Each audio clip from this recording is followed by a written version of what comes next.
Hi everybody. The hooting and the hollering just started. The 7 o'clock hoot and holler. Everybody everybody being thankful that the lights still work. Everybody being thankful that they can still order Grubhub. And that the garbage is still getting taken out. And that the internet hasn't stopped working. Alright everybody. Thank you guys. It's not as nice today as it was the other day. Sadly, it's been raining the last couple of days, but it's good enough to be outside.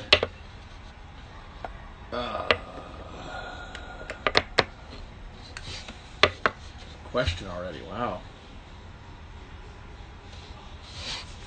Can I suggest a film for Chapo to watch? You mean like as a thing to talk about?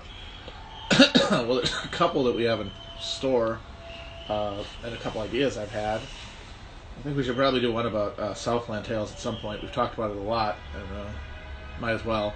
And I want to do an episode with Will about Richard Jewell soon, because I feel like that movie was really good.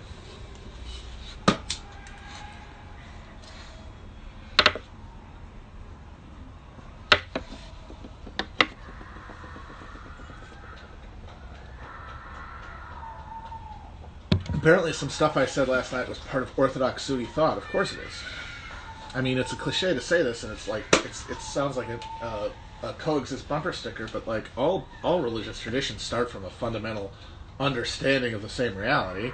They are just translated differently based on the cultural context in which they emerge. They're all groping towards the same thing. They're all grabbing the same elephant. And so it makes sense. All this stuff refracts through every other secular and religious belief system. Like I said, like Marx was vibing on these same frequencies, the same way that Buddhists are, and Sufis, and fucking, whatever. Whatever. Even some Prots do that. Not that many, of course. Certainly very few in the United States. Because they think heaven is real. Like, it's a city. I gotta say, I don't really know if you can, like, communicate realistically to somebody who is convinced in the way that I am convinced of what I think is real, that heaven is like a place. Like, there's a street. There's same thing with the 72 virgins. Like, really? That's your idea of eternity? You know what eternity is? It's like, yeah, it's basically like South Padre Island. Come on. Shape up, religions. Let's get out of here. I've addressed this, but why the CIA preferred abstract expressionism because it did not have a political valence. Because you look at a piece of abstract art and you're going to have an individual response to it. It's not going to refer to material circumstance that other people who see it can all agree to. It's totally individualized. The response to it is entirely individualized, and that's great. Then you guys could argue about what it means, and none of you will be right, and none of you will draw political implications from it because you are making totally subjective emotional reaction. Social realist art that is inextricably linked to the conditions that produce it and points towards those conditions, that's a common vocabulary and a common set of problems that emerge from the work that people who see it, all who expose themselves to it, they can all have, they're all going to have the same vocabulary in discussing it. It's not going to be an individualized point of view. And that is dangerous, hypothetically. I mean, presumably a lot of those feelings will just get recapitulated and reabsorbed, as they always are. But, if there's too much excess, if there's too much that can't be absorbed, then you really have a problem. Picasso was not an abstract expressionist, of course. Cubism is not abstract expressionism.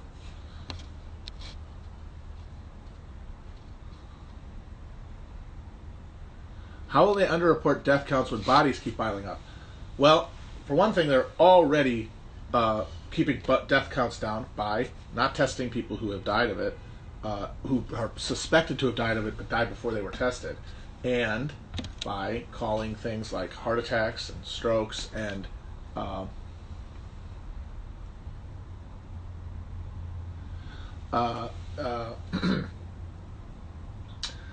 Yeah, they were opportunities. I'm sorry, I don't want to get distracted. I'm trying to say something. But they're and the people dying of, like, the number of people who are dying of COPD and pneumonia are already shooting up, and those aren't being counted as COVID deaths. So we're already undercounting to begin with. And it's not even at that point going to necessarily be a question of undercounting, as a question of normalizing. To the degree, and now you might say, well, you know, you could overwhelm the healthcare system. Not if we reorient, like, the expectation of care, if you have it.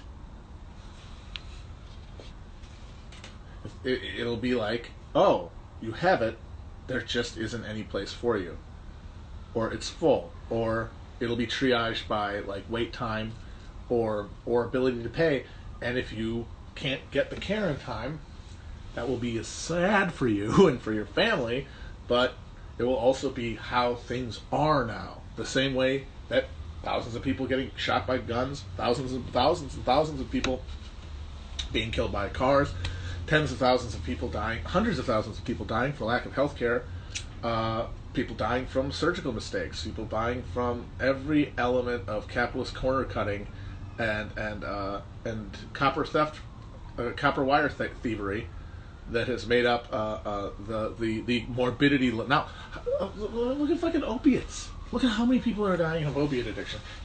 What is it, 80,000 people a year or something like that? That's a stunningly high number compared to what it used to be even a few years ago. And it's just a sad bummer. It's a thing that happens. Yeah, you're normalizing the structural violence, and you do that at every level. Like, if you accept that, like, this stuff is a mixture of natural circumstance and structural inevitabilities, then yes, it's violence. And obesity too. Like, yeah, we're going to give everybody, we're going to replace real food with corn paste. We're going to put pesticides in everything that we have no idea what they do to people. And when we find out what they do to people, we're going to throw them away. We're going to fucking dump that information so you never even know. We have so much Roundup in our piss that we could, like, write our names in the grass and it would stick there because it would kill all the fucking blades. And it kills people. It, like, gives you cancer. But that's just the breaks. And it's like, there has to be a moment of absorbing and recapitulating and, like, rationalizing the phenomenon as it emerges, which has happened with all the things I'm describing. Which means that this is just going to be like a more open and more dramatic and probably more contested, I fucking hope more contested, process. And the degree to which that's going to be true or not is the degree to which they're going to get away with it, is the degree to which we let them. I mean, in broad sense, like in descriptive sense, and not in a judgmental sense. Like, if we let them, it's not, that word makes it seem like it's our fault, but it's not, because we don't have the tools, and the question is whether we can build them, and there's no certainty we will be able to. We might be able to, we might not. But it won't be our fault, but it will be because we didn't stop them, in, like, the narrow deterministic sense.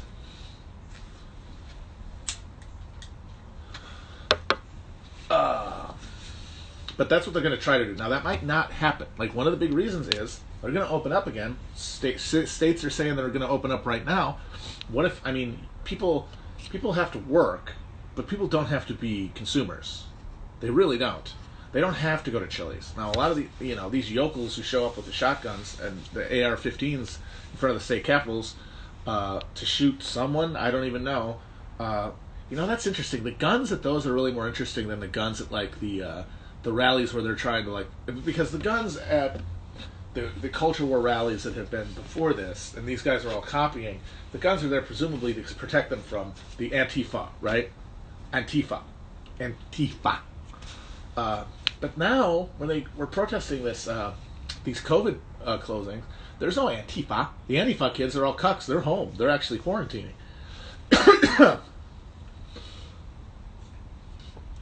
So the only people there are the medical staff, who, once again, aren't ordering people to do anything. They're just trying to protect. They're trying to save lives that are being lost by the actual existence of the virus, and the police officers who are actually enforcing the law. So once again, what is the law for? I mean, what is the gun for? Why do you have a gun, dude? Why do you have a gun? And if they thought, I don't even know if they would answer, because I think it's just because I'm doing a protest. It's like you wouldn't ask somebody at a protest why you're holding a sign. You know, I think that's it. It's like they're expressing their latent, their political power and their latent, unspoken willingness to go beyond the ballot, as it were. But of course, it's, for most of them, a bluff. And yes, it's a pacifier. It's a binky. No. Like they don't even know what they're carrying it for, because it's that deeply ingrained as a totem of strength that they don't actually possess.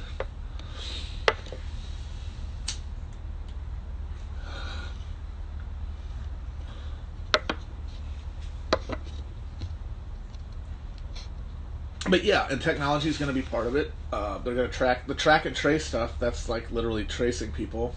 And then, because, I mean, realistically, these guys are going to, I mean, if the technology exists, and it looks like it probably does, if you can do like large-scale testing and tracing, which of course Trump resisted. Trump resisted testing because he wanted to keep the numbers down, because he has a child's understanding of everything, which means, you know, like he understands at one level, at one axis level, he understands that like you and I, like Trump and any other president or any other person would understand a large number of people with the disease is bad to have. We all understand that.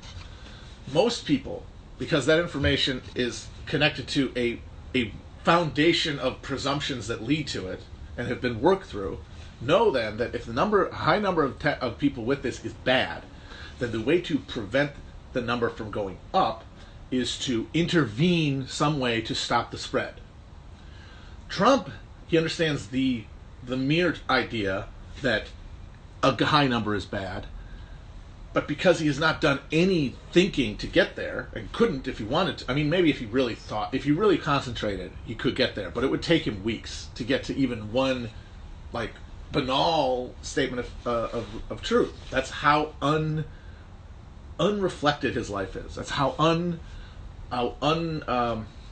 little work he has done into examining any of the structures of thought that he operates under. So he sees numbers bad, and he thinks, well, if you test people, they're going to come up with more numbers, so don't test them, and then the number won't go up. And so they told people, don't test. And that's the difference between an idiot responding to a situation and somebody who has actually thought through what the situation means. Even though they could agree on, that's why I'm so annoyed by getting annoyed with the binary way we discuss rightness and wrongness about ideas, because it leads us to argue on the wrong planes and the wrong terms.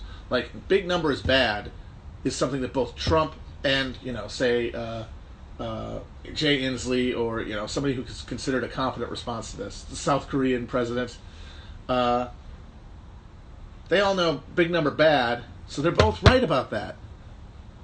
It's just that Trump is wrong in how he got there. His presumptions are wrong, and so you have to pick like the level where the wrongness is to get at where the mistake has been made. Like the original branching off into just premises that will lead you inevitably to the wrong thing. But anyway, I forgot what I was saying about that. But yeah, Trump wants the number to go down, and that's why he resisted testing. But now it's inevitable you're going to need testing, because that's the only way you could plausibly reopen things. And the best way you could reopen things to solve two problems. You have to solve two problems by reopening. And they're only solving one right now. And we'll see how much the effect there is. So that you can say things are open, and your businesses can open. And if you work at those businesses, you got to go to work because you had a $1,200 stimulus check and nothing fuck all else wet. You probably lost your health insurance, and you might get a deadly virus at any minute. So you will go to work, but you can't make people go and patronize the businesses. You can't make people go to the restaurants and go to the bars and go out. If they think the thing is real, and most people do, they're going to be wary about that. And even if they go out, it's going to be for less time. They're going to spend less money. It's like you have to make them feel comfortable about getting out too. So I think what they're going to find is the only way that they can square the circle, like I've said, the real way to fix this is to war communism the economy and create direct provision and like essentially suspend capitalism. And you could do that. Don't ask me how, but I guarantee you if I got enough people in a room, we could figure it out. Since that's not going to happen because it would undermine capitalism, like undermine the markets, we have to get back. And America's a consumer service industry economy. We can't. It's not like you can go, oh, if these were factories, is the thing. If these are factories, then it would be no problem. Like if we had an industrial economy, we could make them go back to the factories, and then you're done. You're producing the thing, and you can send it out, and it'll be sold somewhere. But then that still doesn't follow the service industry economy. And when the service industry is such a huge chunk of our economy, then the demand, any kind of significant demand shortfall will result in sustained suppression and contraction. And they don't have any intervention for that, nor do they want one, so they have to prevent it. And if you have this deadly virus out there, and then you're finding out, oh yeah, by the way, you can be like totally healthy, and it just can suddenly start curdling your blood, and then you get a fucking stroke at like 35. I mean, if that keeps happening, and there's no reason to believe it won't as the death toll rises and the number of people who get it rise, people aren't going to want to fucking do that. I'm just saying, if you war communism in the economy, you don't have a service industry. You get rid of the fucking... You're not doing it anymore. You're getting rid of... You're just... It's supply chains replacing the market. Jesus Christ. So to fix both ends of that equation, to get them back into work, and to get people out of their houses to patronize the businesses, they're going to have to take the suppression, like all these. Basically, if you strip down to it and you ask them, all those people protesting at those state capitals, if you were to like make them break down their belief system on what this is, and you got to exclude the ones who think that it's not a real virus, because that's an incommensurability beyond your ability to breach. But if they believe the virus is real, and it is as deadly as it is presented, so you got to start with those people, and that is going to be a subsection. But if you got them down and they admitted that, then what they're basically arguing for is, this is slavery that we have to be kept in our homes. Freedom would be if people who are sick had to stay in their homes, and I got to go out. And that is a perfect capsule description of the American conception of freedom since the founding of the country. That is what liberty is. It's a X amount of work has to be done, X amount of surveillance must be maintained, X amount of discipline must be enforced, X amount of misery must be inflicted, essentially, to maintain this social structure. It is unfair to me. Liberty is being infringed, freedom is being undermined, the degree to which I must feel it. And then the reason for that is because there are people who deserve to feel it, and more than me. Or, in a binary sense, they do and I don't. And of course that's where slavery, the settler colonial mindset of like, the justification is the difference between me and you. That is what, and it's in my head, but it's what justifies the imposition of the social costs, the externalities, the external miseries created by building a social order and maintaining it onto you. And that is freedom, because I'm here, don't deserve to have these things imposed on me. They do. And that's where, that's the basis for the fucking anti-immigrant, the xenophobia stuff. And so the next group that's going to enter into the pantheon of others who deserve to have this stuff happen to them will be people who are sick with Corbin, Bill Corbett. No, the people who have it, because if you have robust testing, which we could do, if we really put the fucking pedal to the metal, then you could get a better map of where it is. And then when it did emerge, you could get it quickly and then button it up. And then if that went with tracing where those people are and enforcing through full legal means quarantine on them, that would be freedom to the people doing the protesting. That would be liberty. Now people are talking about how there's no antibodies, blah blah blah, whatever. I'm not talking about. We don't know any about that stuff, and honestly, it wouldn't matter because this is all about Corvid Burnson. This is all what they have to do. And like I say, if even after then, because of lack of antibodies, there's still a higher mortality, it will be incorporated. It has to be. I'm just talking about the general contours. And so, even though the imposition on the person, like here we got a thing where there's a light load on everybody. It's not that hard. There's a light load on anybody. I guess I'd say this. There's a light load on everyone who is under quarantine. There's a light load on everyone under quarantine because we've placed a heavier load on the people who still have to work in essential industries. So we had like X amount of like general liberty. Now we have less, and it's been displaced onto essential workers. But even that thin amount of liberty imposition on quarantine people with bullshit jobs, but a basement full of AR-15s is too much because it's any, basically. And so their solution would be take this small amount that I have to feel and place it onto this larger category of people suffering from COVID, and they will have their freedoms restricted even more than the fucking essential workers had, or certainly we all had collectively under quarantine. Now you are tracked and traced and can be arrested, and I guarantee you, in a situation like that, the penalties would get more severe because the need to maintain, in order to maintain the system of individuals to stay home, because these aren't just people under quarantine; these are people who are positive. That will dehumanize them. Look at John Cornyn saying, 50% of COVID deaths, they had underlying conditions like obesity and heart disease, and it's like, dude, that's all of your constituents and everyone, and it's like they all know they don't think of it that way because they're not going to get it. So like you see that and you're like, well, how would a fat person who lives in Texas, and it's not like there aren't any, and likes Cornyn, how's he going to read that? He doesn't read that and say your life matters less because you were overweight. No, because that fucking loser had COVID, and I don't, and I won't get it. So yeah, like that's what American liberty has always meant. It has meant the extent to which I am free of the burdens required to perpetuate the circumstances of my civilization.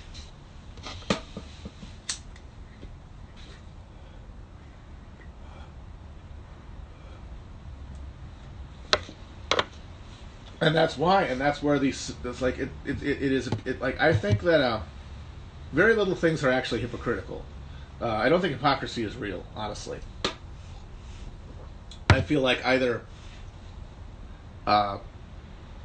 one, like hypocrisy of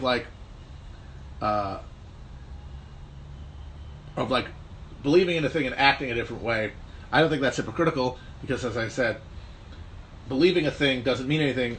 It's your acting out of the thing that you believe, which means that, like, for example, if you're a Christian fundamentalist who has an affair or jacks off, that doesn't mean none of that negates you being a Christian.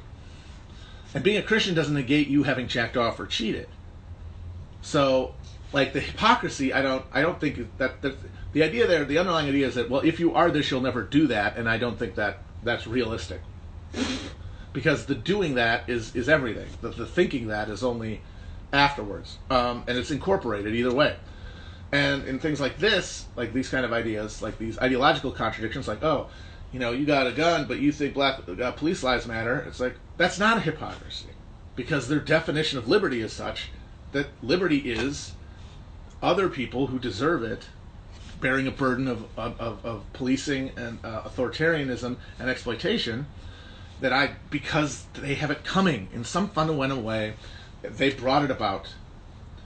And so, you want to talk about Protestantism being like a key piece of software or a key piece, right? One of the most important lines of code that went into the development of America is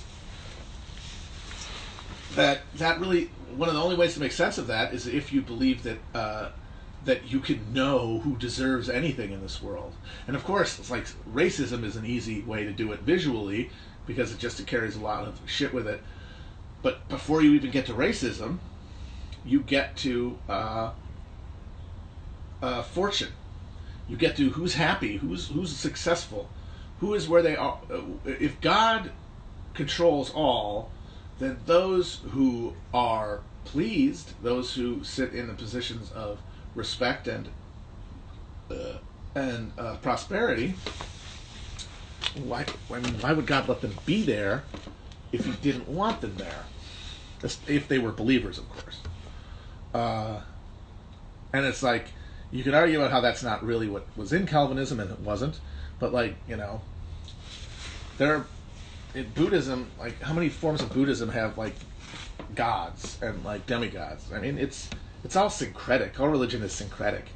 So like whatever pure strain theory that nerd Calvin was talking about with predestination and stuff, whatever the hell that is, the American settler was not operating on anything that refined. They were operating on, you shall know him by his shit, basically.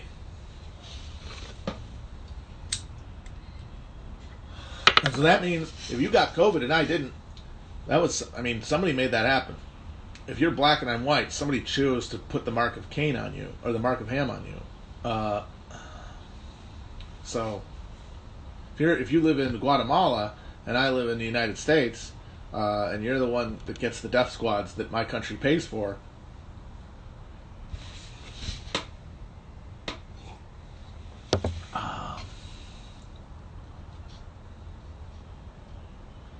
I did not get a haircut. I might shave my head. I don't know. Might do it. Might not. People want to know if AOC sucks now. Once again, I feel like these are the terms that we should not think in. If somebody does something you don't like AOC did a fucking Periscope with Warren today, and it's like, oh god. And the idea is like, if you don't like that, and it's like there's an amount you cannot like that will like guarantee, okay, I have now branded this person as bad. This person's in the bad bin. And that doesn't really help you in any way because they're still around and you still have to deal with them. The question is always, is AOC useful? And that is an independent question of whether she's good or not. She might be a celebrity liberal. I think she probably is, but I can't know. We're all dividing chicken bones. We're all looking at entrails and trying to figure out if we know these people. We never can. We can't even know ourselves. How the fuck are we going to know all these other people? This person's actually a celebrity craving liberal. This person's actually a real true believer. You will never know. You will never know. You know them by their actions, their collection of actions, and that shouldn't make you have an idea of what's inside of them. It should give you an idea of what to expect from them, and those are different things, because what to expect from them imposes the idea that it's going to be contextualized, that every given moment is going to have a context that will determine what the right thing to do is. That is different than saying bad. That means that no matter what's happening, there's no situation where this person should ever be engaged with. And that, I think, is, I'm not talking about it morally being wrong. I think that it's just the wrong way to think about things. I think it's a way that it's too brittle. It's too two-dimensional. I would say that I don't trust AOC because of her past actions. I will continue to not trust her, but I will acknowledge her reality of existence and deal with it. And what that means doesn't mean thinking she's a girl boss or saying that she's never going to do anything wrong or that she's always going to do everything right. Nothing. It doesn't imply anything other than that I'm going to have a certain expectation that I'm going to consult when I'm processing a given specific situation. Is Felix in here? Felix is in the stream? Oh my god.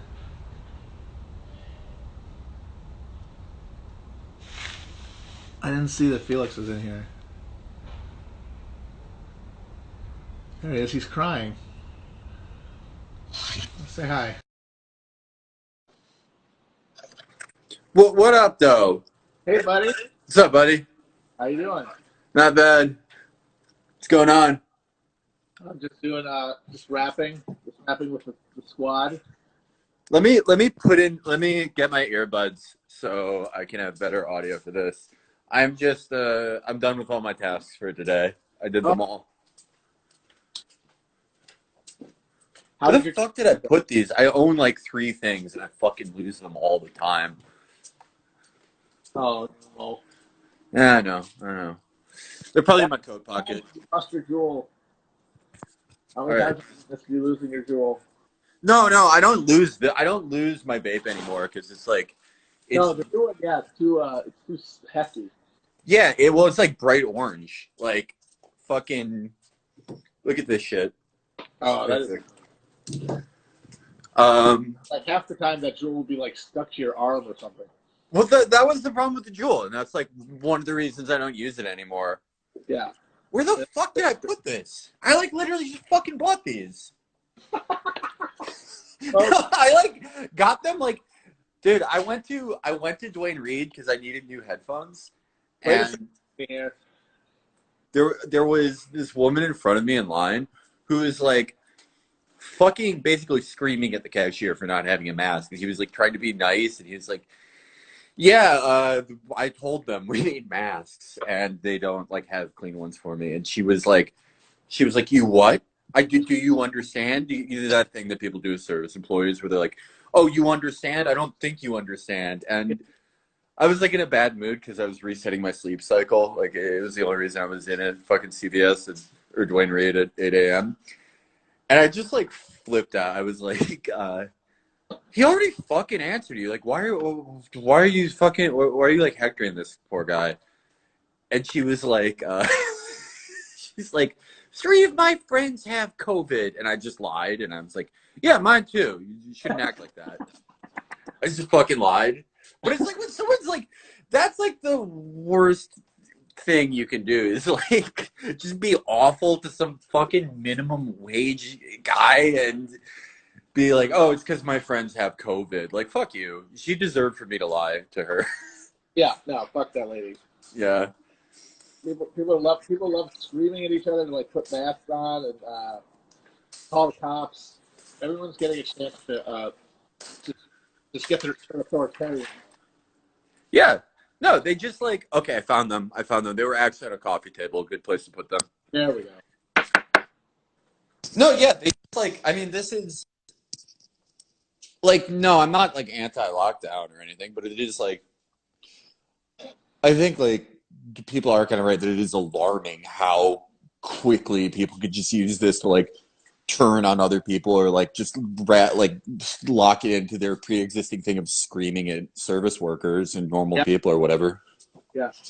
Well, before you got on, I was actually talking about this. I was talking about my theory is that like if they're able to produce enough tests and get enough tracing going, that they're going to just like the next like people we hate are going to be people with COVID. Because Yes. we're going to get rid of the quarantine on everybody else, and then people with it are going to get like, gun to your head, can't leave your house shit, and then it's going to be fuck them, fuck Yeah. fuck you. It's like, yeah, it's.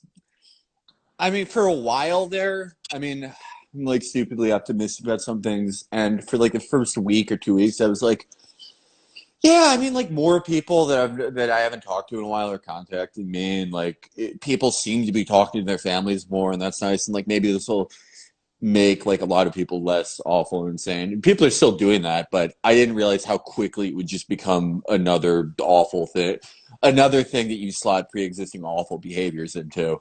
Yeah, yeah.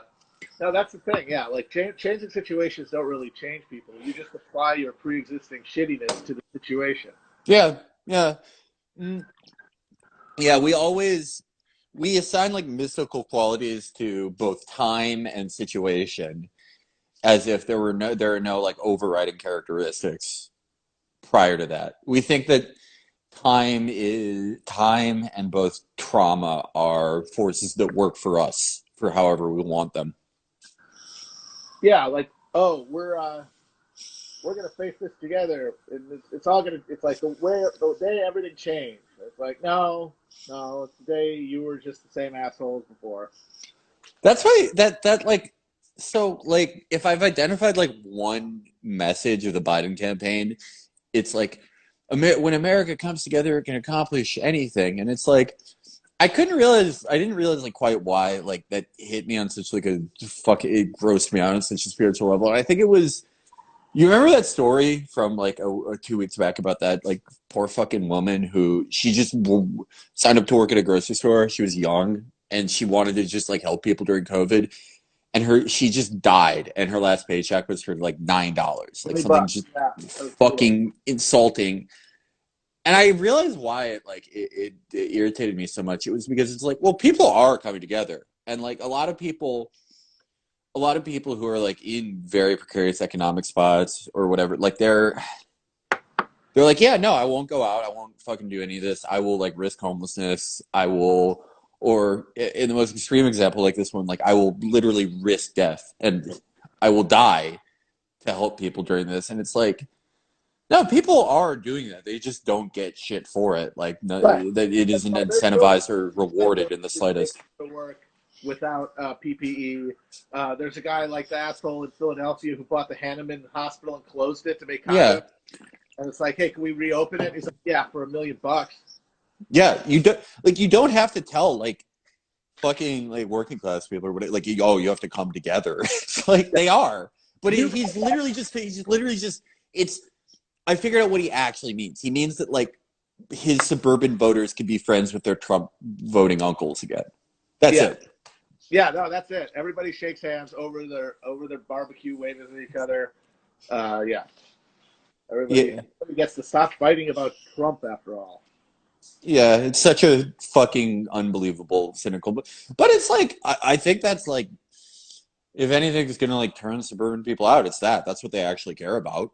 Yeah, no, that's what they care about. And the thing is like people talk about things getting worse, making people more possible of organizing. And it's like, no, things are miserable. But the flip side is yes, things are getting worse, but people are like by definition having to come closer together just to survive because of how much worse things are getting.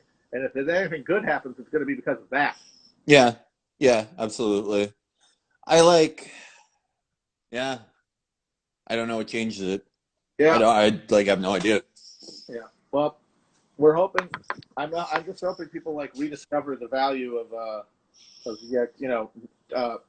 non-market transactions. I guess like like with less money and less interest and less ability to do anything, and like you're gonna depend more on people helping you in ways that aren't fucking putting your hand in each other's pockets.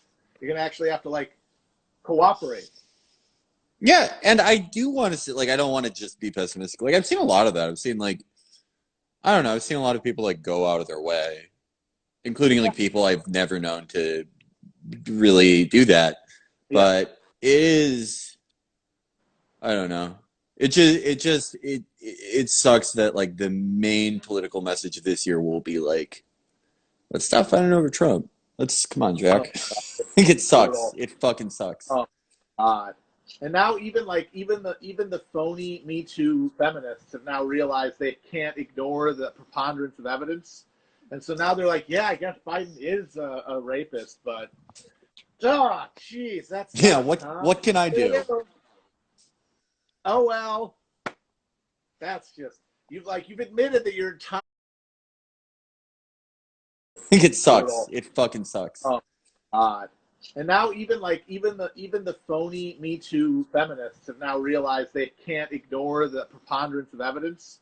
And so now they're like, yeah, I guess Biden is a rapist, but jeez, that's what can I do?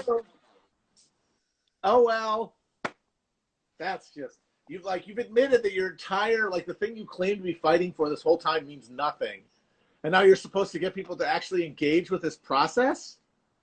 Well, I think that's like a silver lining of the Biden presidency. And like, if I was going to try to sell it to someone, I would say like, that is going to be the end of that type of media. Because like, seriously, like no one reads it, and like Biden, like what you.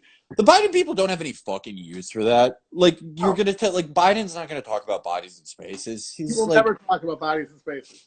no, yeah, and it's like also the retreat of liberals from like any type of like cultural or political struggle because that's all Biden's do. It's just gonna like give people at least like 10 million people the permission to stop giving a shit about Oh, any of this. no, for totally. No, I honestly could foresee. I mean, forgetting the fucking. I mean, first you have the reality of the virus, but beyond that, I could see just a giant drop in participation. Like we could go under 50% Easily. turnouts. Easily. And then like yeah, when that like look when I see like Teen Vogue post shit about Oh, like like I I mean that's the logical endpoint of all this that everything gets subsumed and co-opted. When I see Teen Vogue be like, y'all, we're doing Leninism today. It's like, yeah, that's not gonna that's it's they're gonna go back to what they were like 2 years from now if Biden wins because it's like you can't keep this up. There won't be a market for that anymore. People will go back to just posting about fucking CW shows. yeah, yeah. They'll bring back Firefly finally. That's all we'll talk about. Yep. Yeah. I mean, I do think a Biden presidency would be hilarious. Like, I'm excited for it in that aspect. It's gonna be really fucking It'd be funny. so funny. It'd be so funny. Just and like, what's Hunter gonna do? Oh my god. What if Hunter smokes crack in the White House? That would be amazing. I would love that. I would absolutely love that. Oh my God, he is. I mean, like, yeah, he could sell crack in the White House. Like, what about that? Yes, yes. He's going to. Oh man, that's going to be hilarious. Like, that's also going to be weird. Just never seeing the president. Nope, nope, nope. He'll be like fucking Diocletian behind a fucking curtain. Only his like closest eunuchs and retainers will come near him. Yeah, I mean, and that is so when I thought Biden was going to lose, and I got really into the idea of him, and I got that idea for like the Biden novel. I did think of him as this like awful person but tragic figure. Yeah, But and now like then when it's like he became clear to be the nominee, it was like that doesn't work anymore. But I actually think it does now because like if he becomes president, he will preside over the fall of the American Empire more than Trump did. absolutely. He will be. Forget Diocletian. He'll be fucking Romulus Augustulus. He'll be Yes. the line. Yes. That could really happen, and it would make sense. And like, yeah, like your version of him makes most sense as like the grave digger of empire. Yeah, it's like they finally give him the job for seniority. They're like, sorry, show's over. This guy tried to get this job and was such an asshole. Betrayed any good thing in him to get this, and he finally got it at a point when his brain didn't work anymore. And like that's a fucking perfect like Twilight Zone ironic ending. It's perfect. It's absolutely perfect. It's exactly how it's exactly how these, these things go. Yep, gonna be awesome. Movies are going to be good again, though. I think I probably not. the toss up because I feel like there's both like the Trump obviously has this massive economic crisis, but if people blame it on China, it won't matter, you know? Yeah, yeah, Like the rule of history has always been true is that if the economy is bad, the president loses, and that is the fact. But no president has ever had something that they could totally externalize the blame onto. Like the Great Depression, the fucking crash in '08, there was no way that there was no explanation of it that like, kept you out of it as like the incumbent party. Now he can say China did it, and if enough people believe him, then he somehow asserts the fact that he's presiding over the second depression. yeah. And it's like it's one of those rules that I don't think you have to follow super closely because it's like, well, Nate Silver loves these. He's like a candidate who's won South Carolina by X margin who's never lost the presidency, blah, blah, blah, blah. And it's like those your sample size for that is like just the 20th century, really. Exactly. It's an election. Mm-hmm. And so, like, yeah, what you just said about how like every previous example, there are no externalities they can blame it on, and also like, yeah, it's not really comparable in scale, but there was like a bit of downturn in 1977 or 1987 and 1988, and George H.W. Bush still fucking won. Yeah. But yeah, I mean, I think it's a toss up too. I could see the ways in which Biden loses very clearly. It's a little bit harder to see how he would win, but just my non-scientific evaluation of it, where it's like it's the most funny and like sort of tragic and shitty outcome in It's some ways. outcome, and that has generally been the truest outcome so far. Yeah. I think it's a better rubric than anything else because the sample size is about the same. Yeah. Yeah. Oh, I was just thinking. So the Biden shit. What was I going to say? Goddamn it! It's something that Biden. Never mind. Fuck. It was good. Never mind. Oh, my brain stopped. My brain is not turned on.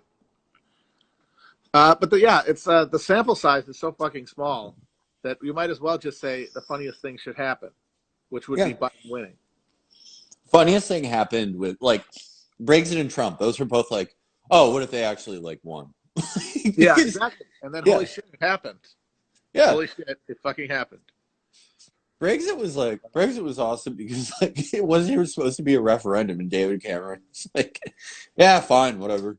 Yeah, it's like let fucking do your stupid vote. It's like, oh, we bloody passport, passport, mate.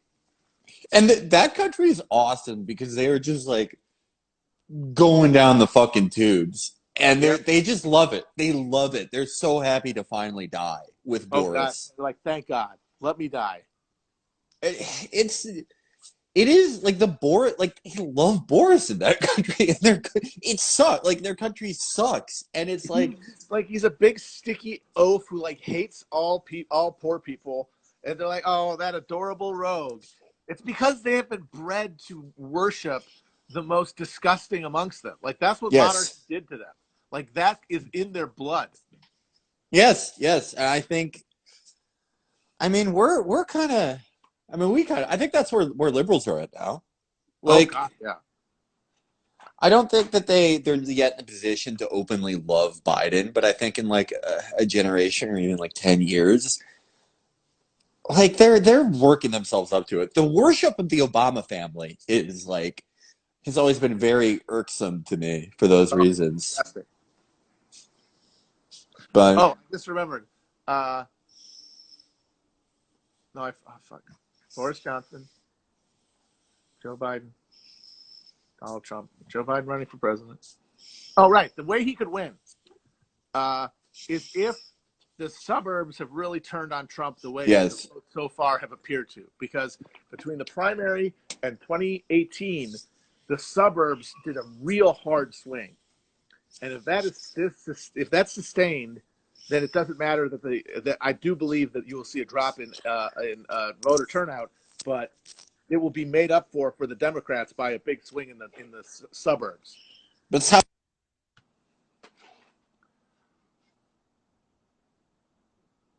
Oh, I can't hear you. I can't hear him.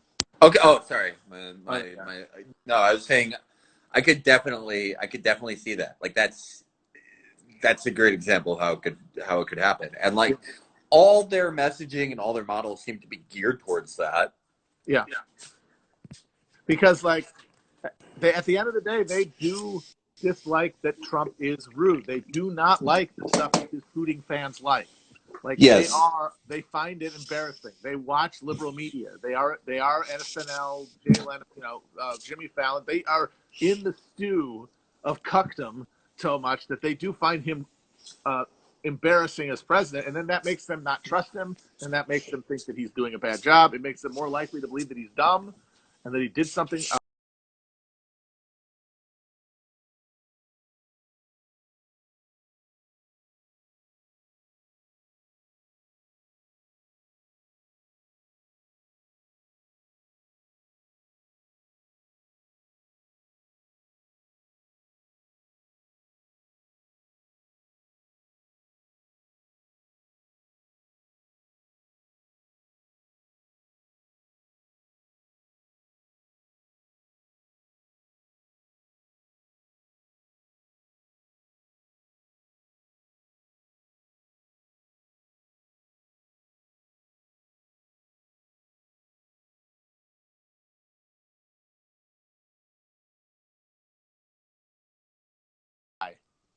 it is like the Boris, like they love Boris in that country, and it's no, yeah, yeah, and like people, the the praise of Biden from like like Jennifer Rubin conservatives. I mean, I don't even know what the fuck to call. I mean, she is a conservative. No, fuck. Boris Johnson, Joe Biden, Donald Trump, Joe Biden running for president. Oh, right. The way he could win is if the suburbs have really turned on Trump the way Yes. so far have appeared to. Because between the primary and 2018, the suburbs did a real hard swing. And if that's sustained, then it doesn't matter that I do believe that you will see a drop in voter turnout, but it will be made up for the Democrats by a big swing in the suburbs. That's how.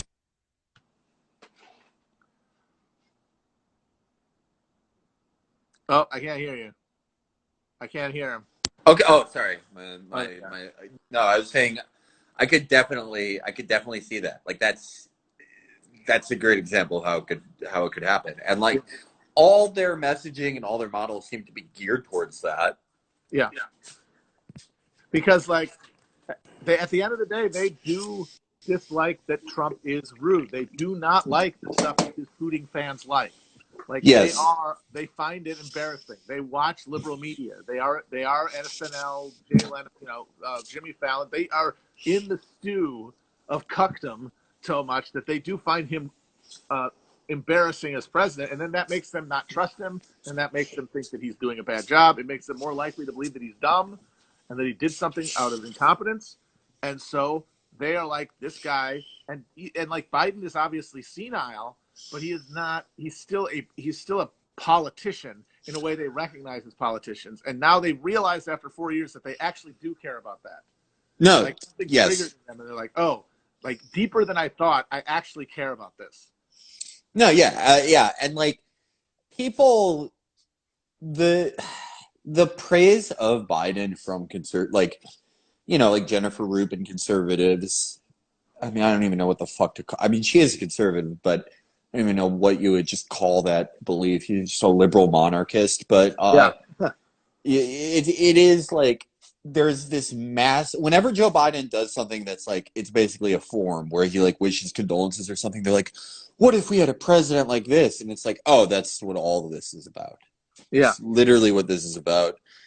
I mean, talk about like when when. I hate to relate to this to games, but Metal Gear Solid 5, The Phantom Pain. Oh yes. It's about a group of people who experience an incredibly convoluted plot that they believe was engineered to betray them. And they go so insane with a desire for revenge that they mirror the actions of their opposing group, but they just, due to like cultural shibboleths and arbitrary reasons that people use, they're like, no, it's good when we do it. Like, Joe Biden, it's amazing how much he mirrors Donald Trump. Way more than Hillary did. Like, uncanny.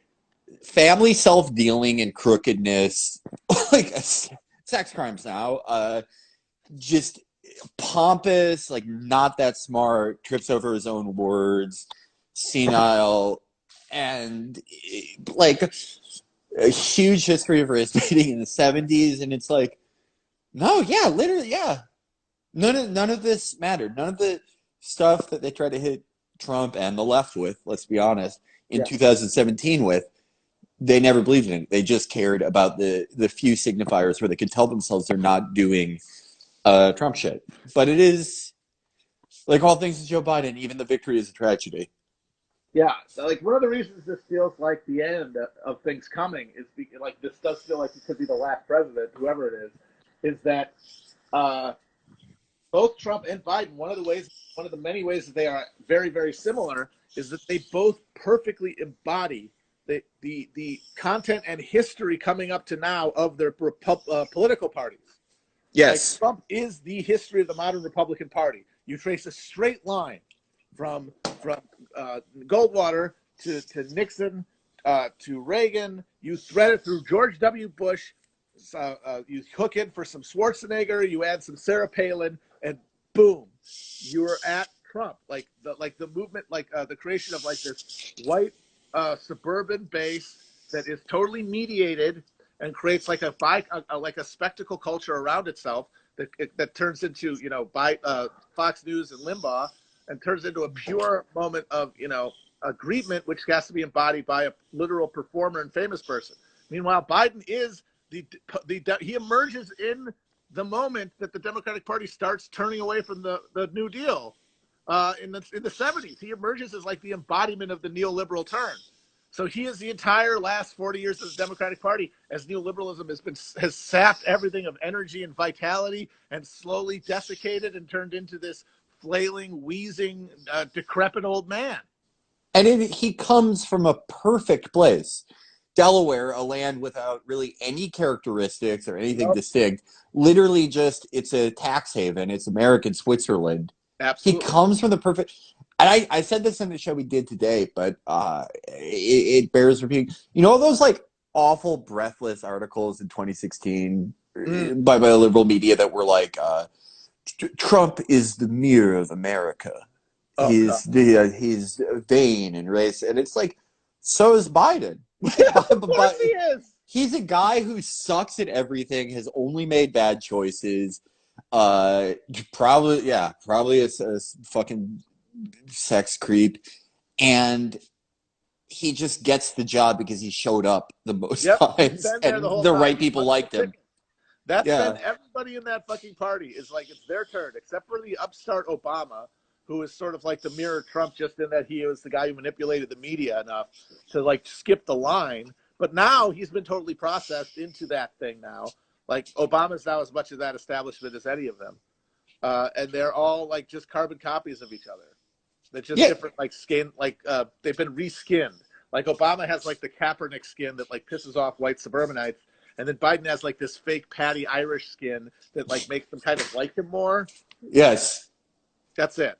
And I think it's very telling. Like I was thinking about how Warren liberals talk about Obama, and they're like, he inspired me to get into politics, but I wish he he was stronger.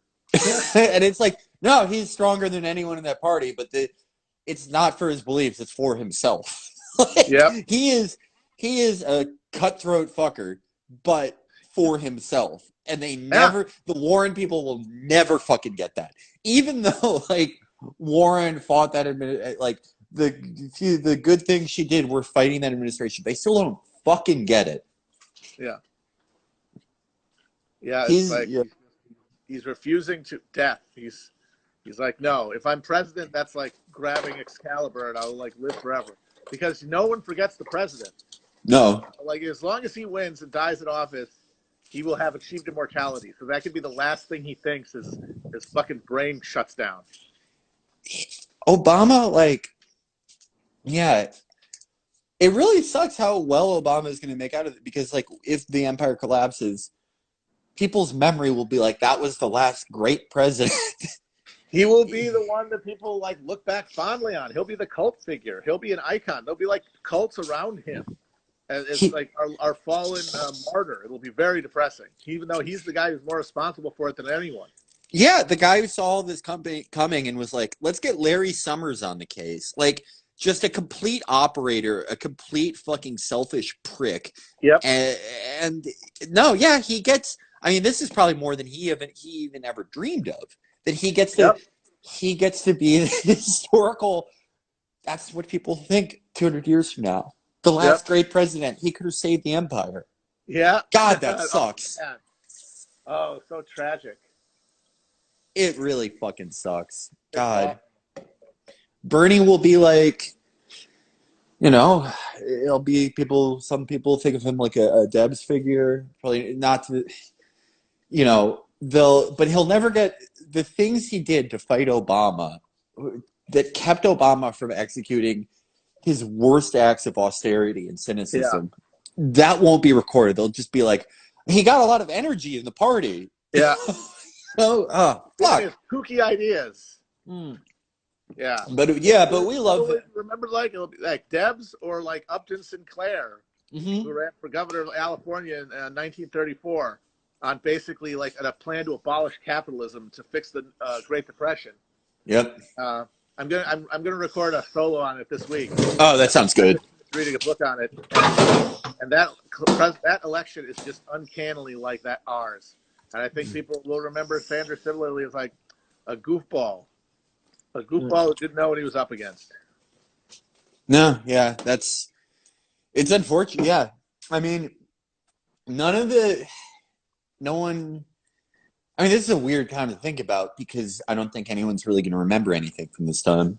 No. I feel like this is a period.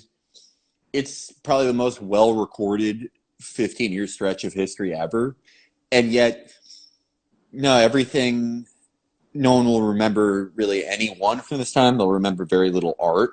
My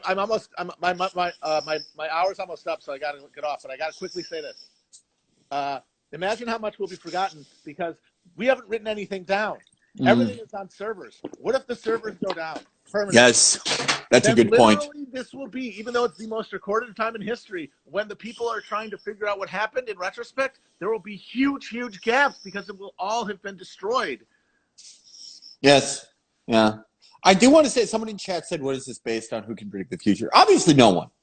Yeah. I'm just saying, if things continue on this trend line, that's what I feel will happen. But there's no way of knowing. We have no way of knowing, and I'm a very big Philip K. Dick guy. And Philip K. Dick, his thing about the future was, it is actually sort of futile to predict it because the things that will... There's so much... You won't even understand what the factors are going to be. Nope. It's sort of futile to predict the future. We do it anyway because it's fun, even though... Yeah, it's entertainment. But it's certainly, like, we stray when we start thinking that it has any kind of real power. No, yeah. Basically, that it should inform our actions. Like, we should not be acting on assumptions that anything will happen. We have to act, like, in the moment. We can't, like, assume Trump is going to lose or Biden's going to lose or anything. Yes. You've got to operate from much earlier assumptions than that because you can't know. I mean, if I was head of the Department of Education, the two things I would make every child read: The Golden Man, which is the best short story ever written, and Ecclesiastes. The Golden Man being about how you cannot understand the idea.